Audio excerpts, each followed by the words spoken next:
All right, I'm going to call us to order. Please stand for the Pledge of Allegiance. I pledge allegiance to the flag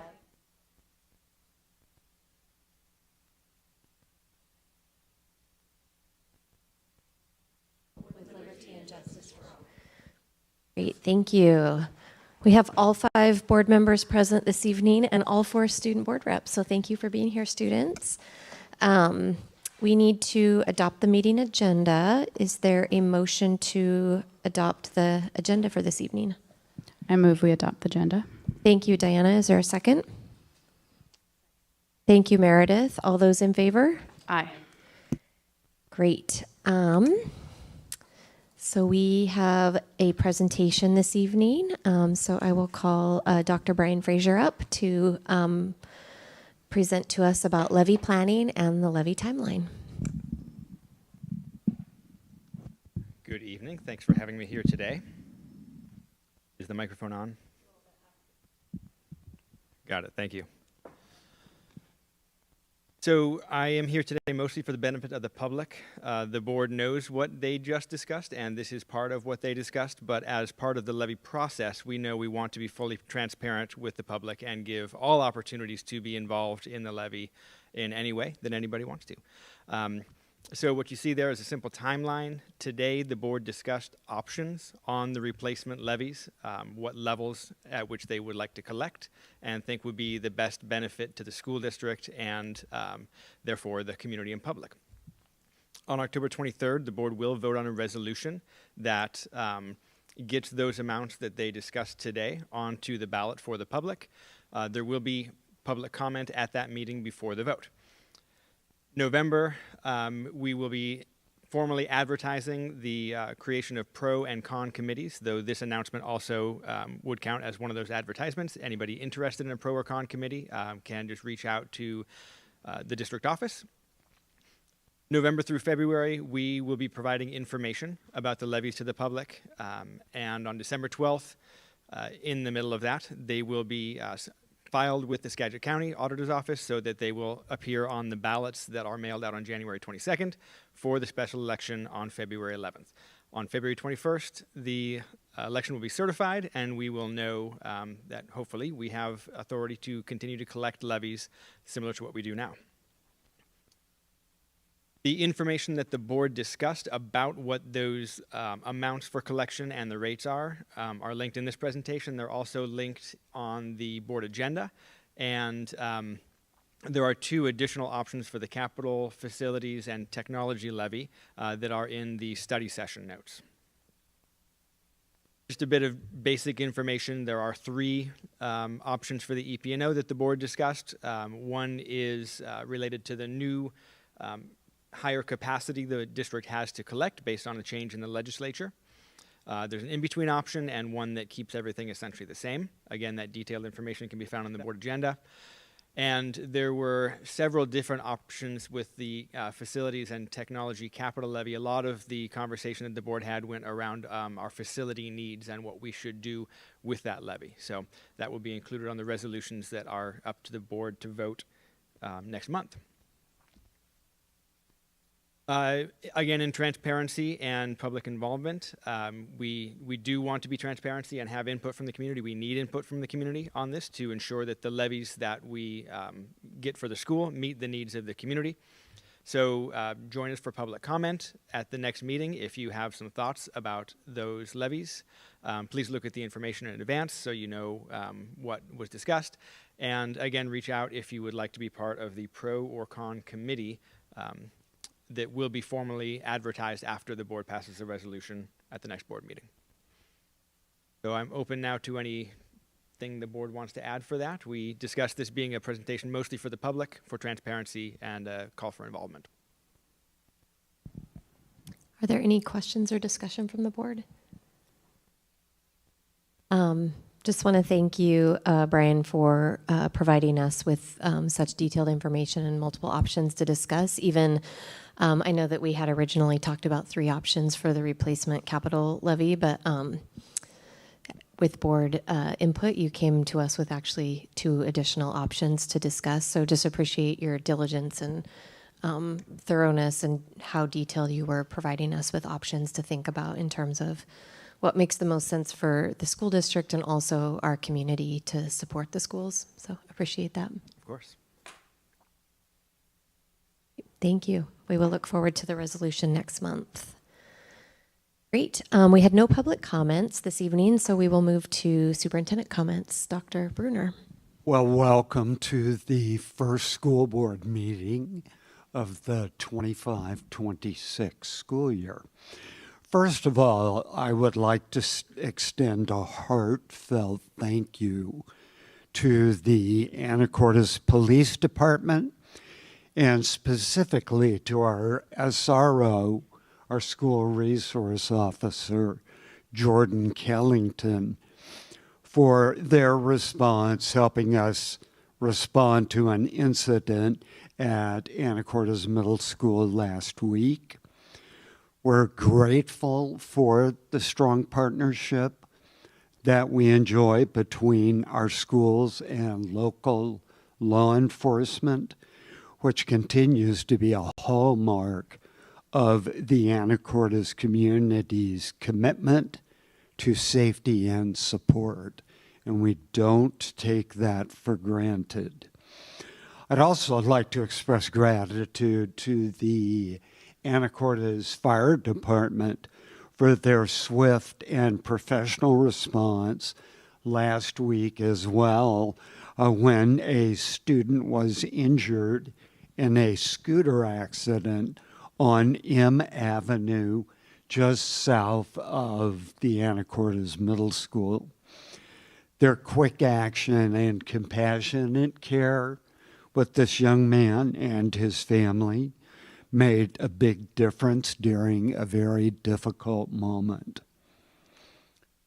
Yesterday marked the close of our first 3 weeks of the new school year, and it has been a period marked by transition, as we all know, and new leadership. With an interim superintendent and newly appointed leaders at Anacortes Middle School and in academic services and school support, finance, food and nutrition, and transportation, the potential for missteps was very real.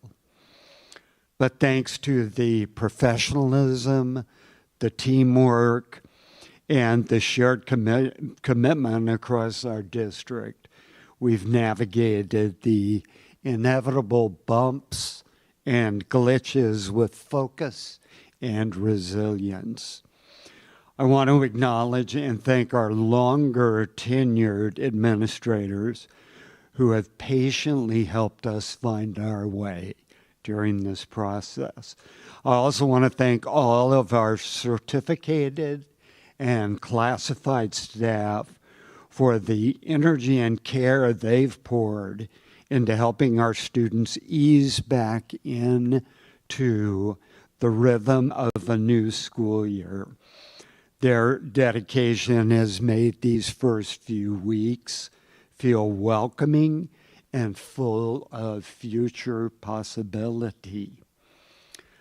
Lastly, next month, you will consider my annual superintendent goals for approval. I'll forward them to you in advance and encourage you to offer feedback prior to the meeting so we can ensure that the final version is aligned with your priorities and the needs of our students, staff, and community. And that concludes my comments. Thank you. Do we have any board comments this evening from board members?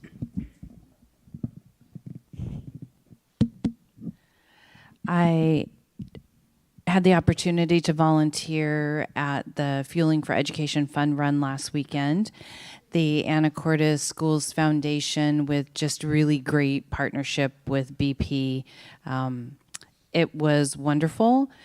The Schools Foundation continues to fund us at all of the levels that they're able, in spite of having some fewer donations and fundraising opportunities themselves. But there were so many kids. The little kids just run like 2/3 of a mile, but there had to have been a couple hundred of them just running in, anywhere from, the sprinters who were probably done in about 15 seconds to the little 3-year-olds. But it was a great day of community celebration and seeing all of our schools coming together and principals there and kids there and leadership. And I'm just really proud of the relationship that we have with the Anacortes Schools Foundation and grateful to them and BP for making that happen for us. I just wanted to shout out a couple of our students that I had the opportunity to get to interact with as the school year was kicking off. First, our ASB school president, Cole Ports, his phenomenal speech to the staff at the staff kickoff this year just set the tone for the school in a wonderful way. And then just this last Friday, Ursula Edelman arranged, I believe, with a lot of support from, I'm sure, both principals, but Principal Huggins, to invite candidates. And she did include me, and that we're running for office here in Anacortes. And they had an assembly and brought students in.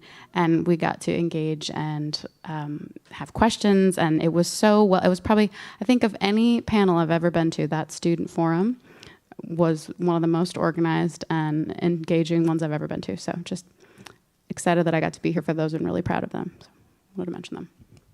Thank you.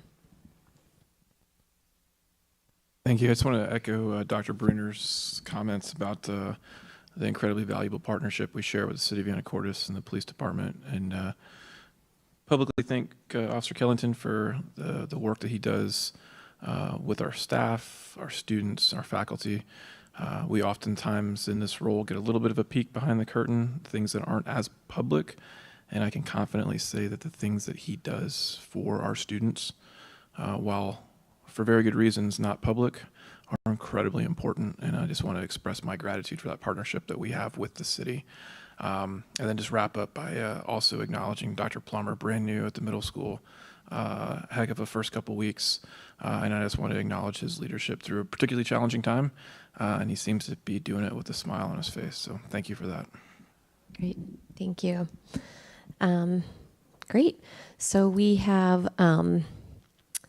student board reps have some comments this evening. So we're going to start with our first building report of the year, and Casey has Fidalgo Elementary for us. This is really nerve-wracking being the first one. What? Okay. I had Fidalgo Elementary School, and I had the pleasure of talking to Miss Tara Dowd. That's how you say it? Yes. Okay, Tara Dowd. I didn't know how to say it. And it was awesome working with her. We emailed, and I focused more on, when I was asking these questions, I focused more on last year's goals, as in social emotional learning and panorama survey and belongingness and stuff, till keeping my questions veered that way. My first one was, how do you track social emotional growth? She said she uses a lot of panorama survey data, and they also have a CEL team, which means social emotional learning. And they kind of tier their students 1 through 3 or 4, I think. And tier 3 students have tier 3 students are students who may have behavioral issues, and they talk about what they could do to help the student, and then they celebrate when they move down, which happens a lot at Fidalgo, which is really good. They also have weekly para-educator meetings, and they have praise reports where they share good things that happened on the playground. And then they also have mood meters for the students to tell them how they're doing. And then my next question was, how do you ensure student belonging? Teachers use community circles to learn about students' moods, interests, and experiences. And all that information helps them put together lessons that are best for their group of students that they're working with. They also make characters for their classroom, which I think is really cute, that are positive and respectful to help build and support respectful and supportive boundaries. And they also have sharing circles, which connects them in which connects and builds relationships with them, between each other. And then my next question was, how do you ensure student voice is heard and acted upon? Most playground problems, students have solutions, or have say in the solutions, because students have the best insight when it's their own issue. They have growth goals, and the teacher gets feedback on lessons. They have K-Kids, which is a student leadership service, which identifies and carries out service projects in their school to build social skills. Yes. And then my next question was, how do you challenge students to get out of their friend zone? This is mostly geared towards secondary schools, but still might as well ask. She said that there's not many cliques, but the counseling center does do friendship lessons where they talk about the importance of friendship. And when they do have problems with their friends, they speak with an adult and usually get that worked out. And also they have a partner policy where, when you get a partner, you have to work with that person, but it's more of a happily, oh, I'll go work with them, yeah. And then highlights, a lot of new students, and they all say they like Fidalgo a lot. Yay! That's all I have for you guys. Thank you, Casey. Excellent first building report for the year. Thank you. Are there any other student comments this evening? Hello? Oh, there we go. Wow, my bad. I'm loud. I'm excited I'm excited for my senior year as a board rep, and my senior year in high school in general. And I'm also very excited that the two junior reps over there are they are the ones that are representing, rather than, I'd take anybody, but I'm glad that it's them. And I'm also, I'm excited to work with, what? What are you looking at? I'm also excited to work with Dr. Brunner this year as the interim superintendent. And I know that it's probably really, I guess, difficult to come out of retirement and then come work for this district that's definitely got some challenges ahead of it. And I appreciate the dedication to the service that you provide for school districts. And I'm also, I'm a high schooler, but regardless, I'm still proud of the work that the district as a whole has done, and also of the new leadership at the middle school. I hadn't really thought about that, but yeah, Principal Plummer, Mr. Plummer, his first 3 weeks has had quite a few hiccups, and that's got to be really hard. But I have a lot of respect and admiration for people who can pull through that kind of things. So yeah, I'm excited for this year. Thank you, Zephyrin. Any other comments? Okay. I'd also like to share this sentiment. I'm super excited to work with Mr. Brunner, or Dr. Brunner, sorry. It's a weird first year to get into student board reps with all of the new things that we have to work on. But I'm super excited to do it, and I'm super grateful for this opportunity. I'd also like to let everyone know that our first choir concert is October 20th? Something in October, middle October, something like that. But actually, yeah, 20th. Yeah. Oh my God, I'm correct. Anyways, October 20th, first choir concert. Thank you. Casey? Two things that are unrelated to my building report. Choir concerts, the times, it's 5 o'clock to 6 for the middle school, and then 6 o'clock to 7 for the high school. But go to all of it because it's all awesome. My comment is I'm an ASB officer this year, and I'm really excited at the high school. It's going to be a good year. We're definitely turning it around, and it's going to be good, and we are very excited for all of the homecoming things that are coming up this week. What else? We also have the WASDA conference. That's going to be fun. I'm excited for that.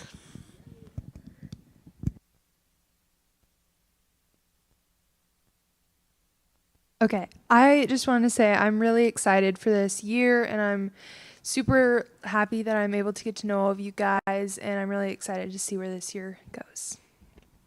Thank you, students. We are looking forward to this year as well, and there will be lots for you to learn as we transition new leadership and have the opportunity to attend WASDA and think about advocacy and student board reps roles. So thank you. We are going to move into our finance update. Dr. Fraser has an enrollment report and a financial update for us.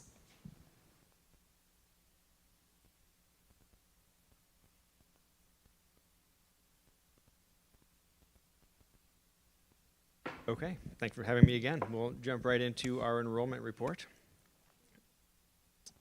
Yes. So just a couple of basics there about what we're talking about with the enrollment report. There are differences between headcount and FTE that you can see there. The annual average FTE is one that will be more important as we go along. We have monthly averages to work from, but that's what we're actually funded by, not the actual monthly enrollment number, which gets us down to the bottom as well, that some people want to really dive into these enrollment reports. They're reported inconsistently across reports and OSPI, so please feel free to reach out before you get lost in the weeds there. So in September, we took a count at the beginning of the month. The numbers have shifted slightly since then, but this is our official September count, with a positive difference from the budgeted number of just over 52 FTE, which is quite significant and good news for the district. So in that report, in-person typical FTE is included along with our alternative learning at Cap Santee. And not included is running starts and our dropout re-engagement program, which is called Open Doors. So the estimated annual average FTE we'll get into in a minute, where I got that number from, but essentially an average over the last 4 years, the change has been about 10.25 FTE from the September count to the annual, or sorry, to the end annual average FTE. So the estimated annual average FTE there for funding is still significantly above the budgeted number, which again is good news for us. There's a table that shows the differences by grade level. You can see that more kindergartners came in than budgeted, and the elementary is generally down except for 5th grade, where there's a bubble. The middle school is up, and the high school is up. So give you a moment just to look at that and see where the kids are coming and going. Can I ask a question? Of course. Do we know if some of these are kids coming that have enrolled from out of district? Like We do, and they are. most of them are? I don't know if I would say most, Okay. but we know that some of them are. Yes, Okay. we did have some choice transfers, and we are taking those in and allowing that this year. Yep. We're happy that people want to come to Anacortes. We are. It's a good place to be. Yep. Sorry, Doc. When we look at the K through 5, any growth that's there can be spread between 3 schools. When we look at the 6 through 8, that's all absorbed by 1 school. What observations have you had at the middle school level, class size wise, due to that growth? We do have some higher class sizes, and enrollment is always a guess. In fact, I was asked already earlier this evening for a crystal ball, and that's where these numbers come from. I mean, there's the process to getting them, but we always just make the best guess we can. I have discussed, and Dr. Plummer with others around the district of some ways to mitigate some of those class sizes going forward. It's very difficult and disruptive to add a person and change a schedule at this point. So we will make sure that people get what they need to get through this semester, and know that we may need to make some adjustments in the future. Not asking you to commit to it, but just is it in the realm of the possible to make some sort of an adjustment that provides some relief at the turn of the semester? Or does it have to wait till the end of the academic year? It's a possibility. That's all I was asking for. Thank you.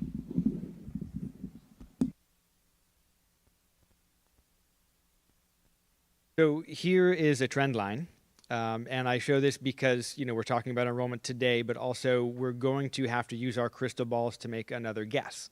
So there's a lot happening in this graph, and it only goes back to 2013. You can see really significant growth from 2013 to 2016, and then the beginning of a declining trend going towards COVID. Where it flattens out there is a year where we didn't finish the year because of COVID, and then we had a really significant drop through COVID. So there's a very clear trend line from the start to the end, but there's not a clear trend in there. Again, from 2020 to 23, we're going up, and from 23 onward, we're going down. So you could make a reasonable estimate looking at this saying, well, the trend in the last 4 years is significantly up. So enrollment is going to continue to grow. You could also look at this and say, we lost a lot of kids during COVID. They started to come back, but there was a downward trend that started in 2016 that was disrupted by COVID, and we're now on that downward trend again. You can make a really good argument for either an upwards or a downwards trend, which goes to the point of, why do we have an estimate that's so far different? Why didn't we know these kids were coming? Why couldn't we have planned in the middle school? There's not a really clear trend, even though this graph has a clear trend line on it about what's happening with enrollment right now. So all that to say that moving forward, we are going to start some enrollment estimates for budget for next year, and that will be a challenge and something we'll all have to grapple with. If you take the last 4 years and you go for the average change FTE beginning to end, the average change is 10 1/4, as I alluded to earlier. I put the actual values up there so that you can see that none of those years is actually average. There's a span of more than -25 and more than a positive 8.5. So we could say, we know what's going to happen because the average year was 10 1/4, but there's no evidence to suggest that any year will be close to average. It's the best we have to work from, and that's where we derive the projected annual average FTE for this year, which is starting around 2490 and ending around 2480. Again, even this is just a guess, and we're going to have to project out through next year in order to create the next budget. The good news is this is where we are now. The 3 lines on this graph, the orange is our actual enrollment for September. The blue is our actual enrollment from last year. And the green line, which is exactly where we want it, below the orange one, is our budgeted enrollment. So everybody's clear, the reason that that's so important is because our funding is driven by enrollment. So the more kids we have, the more funding that comes in. If we only budgeted to have, under 2440 kids, and we're getting 2490, it's a real bonus for us. Questions about enrollment or discussion from the board? Not really a question, but just want to name that it is like a real bonus that more kids brings more funding, but more kids also costs the district more money. So just want to name that it doesn't mean that we're just now positive by that much, because we're probably likely paying overage amounts for class sizes that are larger because of the extra kids. And we welcome kids, and we want that to be the case, that our enrollment is higher than we budgeted. And it just want to name that it doesn't necessarily mean as much more money as maybe some people would think. Yes, thank you. Maybe a question for Dr. Bruner or some of the cabinet, but over the course of this year, I suspect that we will see some students disenroll or leave. To the extent they do that, is there any sort of and maybe some other board members know, do we have any sort of a formalized a form or an outbrief or a debrief where we find out, why are you leaving? Are you leaving because your parent works at the refinery and moved to Houston, your parents in the military and moved to here, you left and went to the east side? Is there any way that we have a system in place to try to gather that sort of information? That's a great question and an important one. I'm not sure exactly what our schools here do, but all schools that I've ever been associated with do some tracking to the extent possible. And a lot of the trickle down, so to speak, in enrollment happens at the high school level. And high school counselors will often know and be able to share what they know about causes behind students leaving. And it tends to be a mixed bag. Some students move, some students get discouraged and leave school. And there are other students who we really don't know what happened, what caused them to leave the system. Elementary, middle school, it's much easier to track because typically you'll get a request for records from a school they re-enroll in.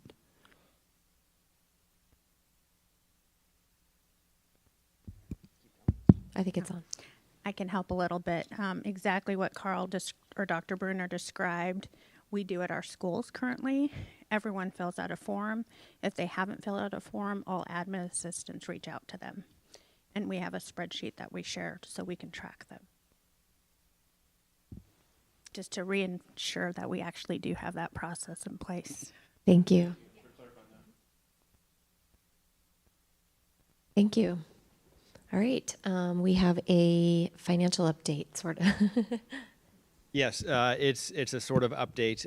This time of year is when I am working to report to you and the community and to the state at OSPI everything that actually happened accurately and correctly for the entire 24-25 school year. At this point, things are going to change. So in an effort to be accurate and not put out numbers that are not accurate and then come back and say, oh, wait, that changed. I don't have a finance update for this month. You can expect at the next board meeting to receive a full accounting of everything that happened in the 24-25 school year, but I don't want to give information that will change later to muddy the waters. So thank you for your understanding of that process. Thank you. I think this is actually typical that we don't get a financial update in September, so thank you. Thank you, Dr. Frazier. All right, committee updates. Is there a WIA update, Jack?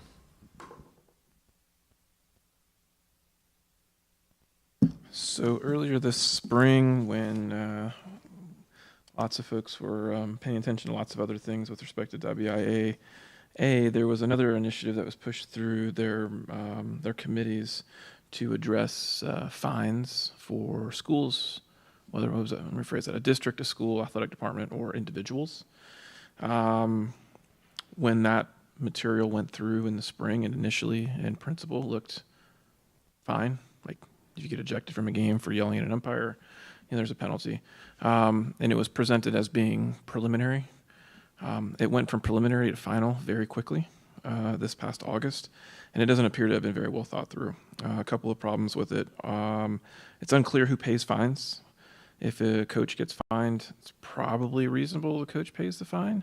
But if a program gets fined, who pays that? Does it come out of a general fund? Does it come out of ASB? Can it come out of ASB? Can a booster pay it?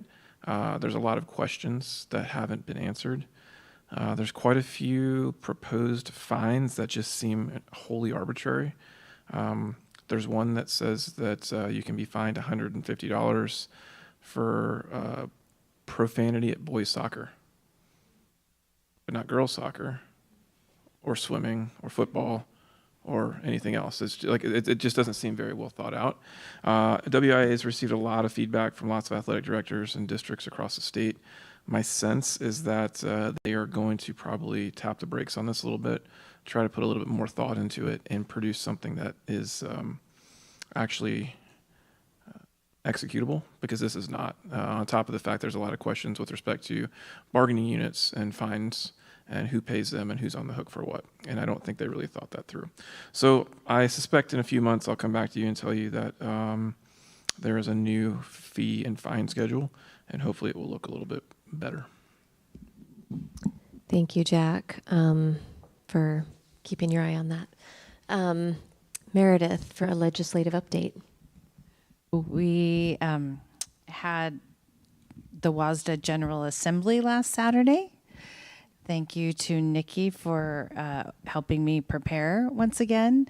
And at WASDA General Assembly, we approve or don't approve bylaw changes, new policy updates, and it is, there were, I think, a total of 140 something voting members. And as I learned as I'm sitting through there, the reason why it's important for us to participate is, one, to have our voice, but two, because without enough voting members, they can't actually hold that session and do that work. So again, thank you, Nikki, for keeping me on top of those things and helping me prepare. Next up is our WASDA board priorities for the legislative session. And so over the next couple of weeks, we'll help WASDA identify what it is that we want them to be working on in our next legislative session. It's a pretty easy process where we just submit they have priorities and we kind of rank them and then they put them together. So it's not a huge voice in it, but we do have a voice, and then we'll see more of that work when we're at the WASDA conference. Thank you, Meredith. Thank you for representing us at the General Assembly and spending time Saturday doing that. We appreciate it. And thank you, Nikki, for your support as well. Great. So we're going to move into new business. We have a resolution 1007, which I believe Dr. Fraser is going to come back again and speak with us about before we vote.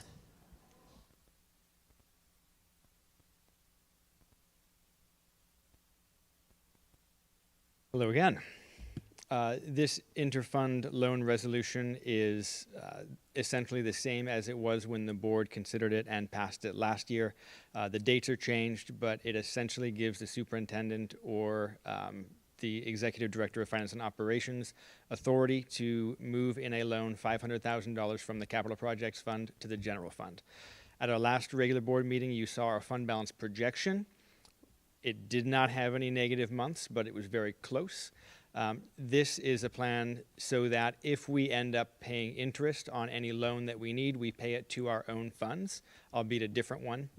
So the general fund would pay interest to the capital projects funds, but we're not paying loans on any interest-bearing solution to a cash flow challenge to any outsourced organization. So with this resolution, we can manage our own cash flow. Thank you. Just to remind, it looked like potentially June was the month that would be the lowest in terms of cash flow for this year. The three that are greatest at risk are actually September, February, and June. In June, okay.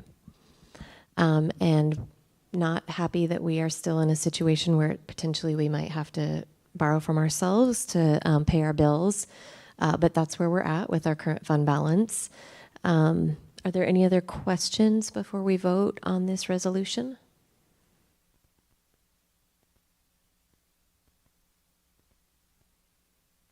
I move that we approve resolution 1007. Thank you, Meredith. Is there a second? Second. Thank you, Diana. All those in favor? Aye. Thank you. All right, we have some policy updates because Nikki has been continuing to help us update and make sure that our policies are up to date and current with state law and with WASDA model policy.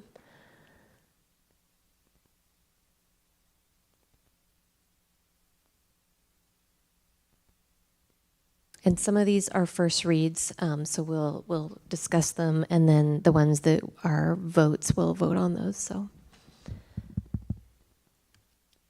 Good evening, board. Can you guys hear me?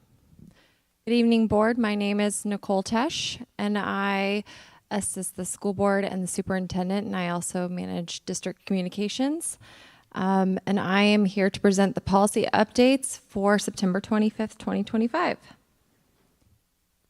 First up, we have policy, this is the list of policies we're going to be reviewing tonight. Policy 1400, 1440, 1610, 1731, and the corresponding procedure, 1822, 2004, 2005, and 4260, the corresponding procedure, and an accompanying form. The first one up tonight is a first read. It is identified as a critical policy for the district, and it's in regards to meeting conduct, order of business, and quorum. It's pretty self-explanatory for what it is for. It kind of guides the board in the direction that they need to do in legal compliance and transparency for board meetings. The revisions of this policy, you'll see in track changes in the attached document in your board agenda, is to match our current practice, adding in additional details for emergency meetings, including an RCW for 9.41.280, and this is in regards to possessing dangerous weapons on school facilities. So no more throwing stars at school board meetings, because that's specifically identified in the policy. And then there's also some meeting recording requirements that took place in June 30th of 2024. So you'll see that little camera there in the corner. All school board meetings that action takes place have to be now recorded. So we record them and we live stream them for free on YouTube. However, I do want to note it is not a violation if we attempt to record in good faith and due to technology issues or bad weather or a power outage, or if someone speaks back here and you can't hear them, we want to make sure that those things are still reflected and that there is allowances left for that. Do I have any questions on 1400 before I move forward? Okay. The next policy for review is 1440. This is just to make sure that the records for board meetings and the action that takes place are accurate and where they are housed to ensure transparency and accountability for public access. The revisions of this policy also add in that verbiage regarding that recording requirement, and I updated to match the current practice. I did want to note that in WASDA sample policies and procedures, they recommend that minutes be signed by the board president and the clerk of the board, which is Dr. Bruner, to provide legal authority that the minutes have been approved. So that has not been a past practice, but it is something that was in the policy. So you'll see from tonight on that there will be a signature block at the bottom of the minutes. And this is a discretionary policy, which I find crazy. This should be a critical policy. Any questions? All right, next up is policy 1610, conflicts of interest, districts with 2,000 or more students. This is our first read, and this is identified as an important policy update. As you can tell, we're going through the 1000 series if you didn't notice. The purpose of this agreement is to prevent conflict of interest for board members and officers, promoting transparency and through disclosure and impartial practices.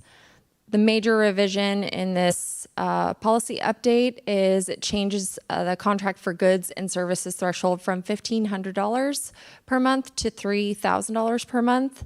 There's also some verbiage in there in regards to employment of a spouse and remote interest in contracts. Any questions? Next up, policy 1731 and the corresponding procedure 1731P. This is in regards to board member expenses. This is it's the allowable reimbursable expenses for board members while ensuring accountable and appropriate spending. As you know, school board directors are the only unpaid elected officials who do it for the love of children. So we want to make sure that our board members can provide reimbursement for those things that they need to for mileage to meetings, those type of things. So the revisions in this policy allow for details of what those reimbursable expenses are. Any questions? Next policy is policy 1822, training and professional development for board members. This is just the requirement of the state mandated trainings for board directors. And you'll see that these are ones that we have done for years. However, it wasn't reflected in our policy, so I updated it, and underneath the revisions, it's the open government training and the cultural competency, equity, diversity, and inclusion training. And then I added language regarding the recommended training for school board directors. Again, this is a practice that you guys have done for years. It just was not reflected in the policy, so actual practice policy. Can I ask a question about this one, Nikki? Absolutely. One of the things about the cultural competency, equity, and diversity inclusion training, which, or maybe this is for everything, but I know that that's the one that for us,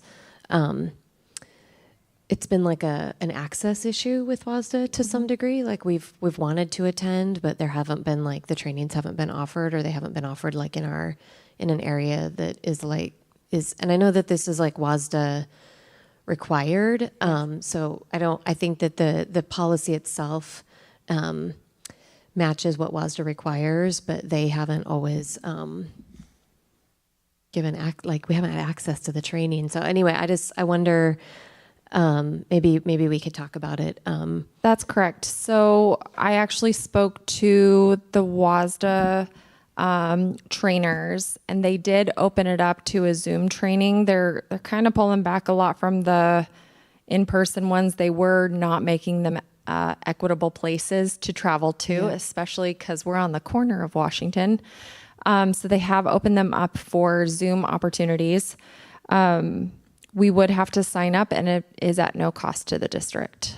Okay, that's super helpful because I've been to some of them and they were really great, but want to just make sure we can, especially if we're putting it into policy, that we can access them. So it's a great question to when they'll open it up while you guys are at the WASDA general conference. That'd be a great time to ask that question as well. Thank you. Jenny, did I understand you correctly? This training is not available to be done on demand.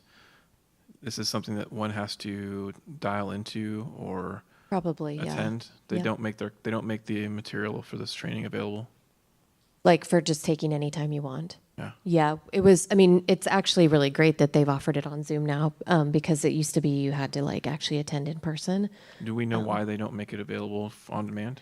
It's like the topics themselves, like the ones that I went to, were really like interactive and like centered on like the ability for board directors to have discussion and learn from one another, like across district and things. So I feel like part of their on-board series is to be collaborative with other districts, to have like opportunities for people to learn from one another and have discourse and conversation. So I imagine that's the why. new updated course is an actual AI conversation that you watch. So it's actually really interesting, kind of when Dr. Clifford had showed you that one exercise. Yeah.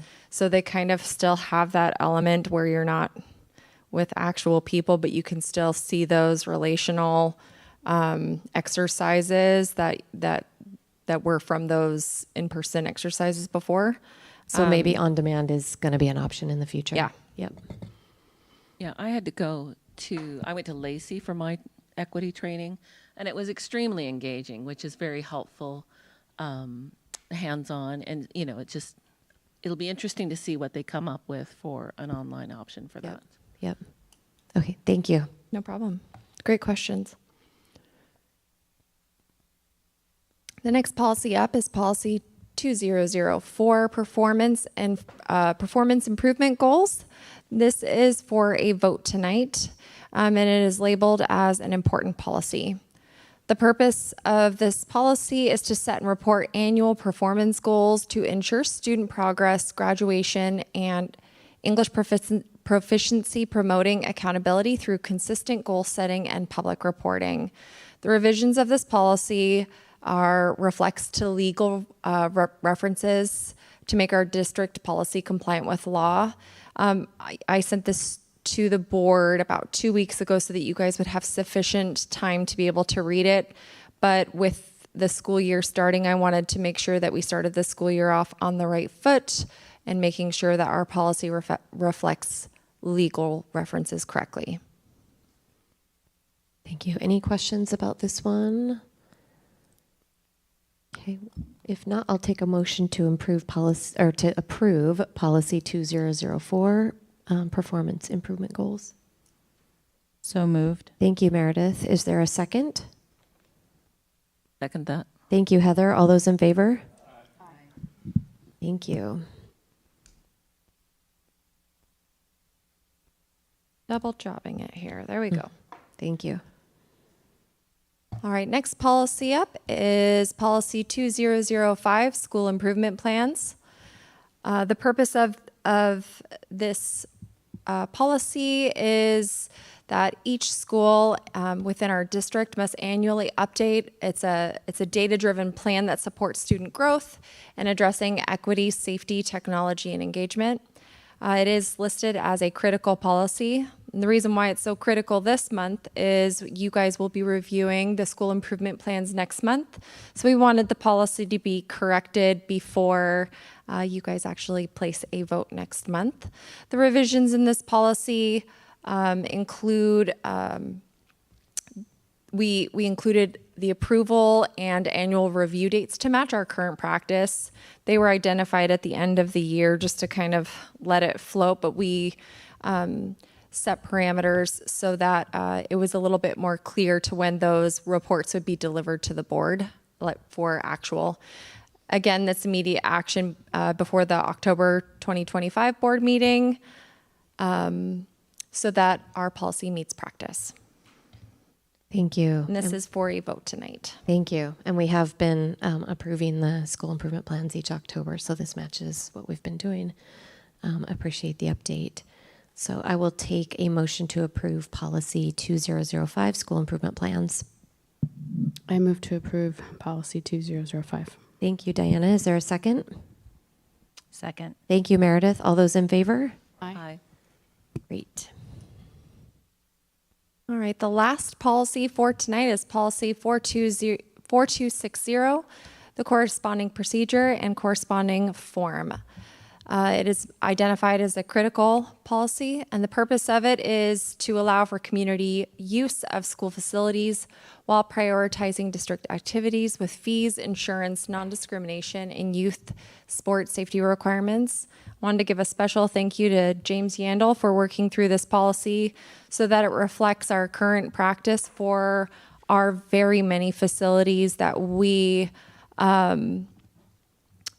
use our forms, and we use this policy so that we can make sure that everything is equitable and that things are clean and clear when it comes to our district facilities. The revisions in this policy include the non-discrimination verbiage. So from last month when we updated that non-discrimination language, that kind of trickles through quite a few policies. So you'll see that kind of in quite a bit of policy updates. We also changed the definitions of categories for rental rate purposes. So we basically made the rate form match the policy in the different categories and identifying who those user groups are.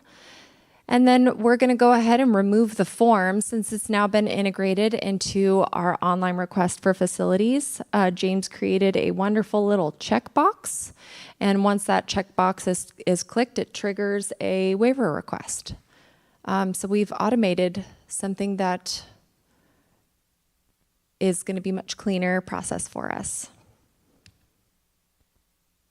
Thank you. Any questions on this one? Just next month, the policy itself will be in the consent agenda, but the procedure and the form removal are just FYIs.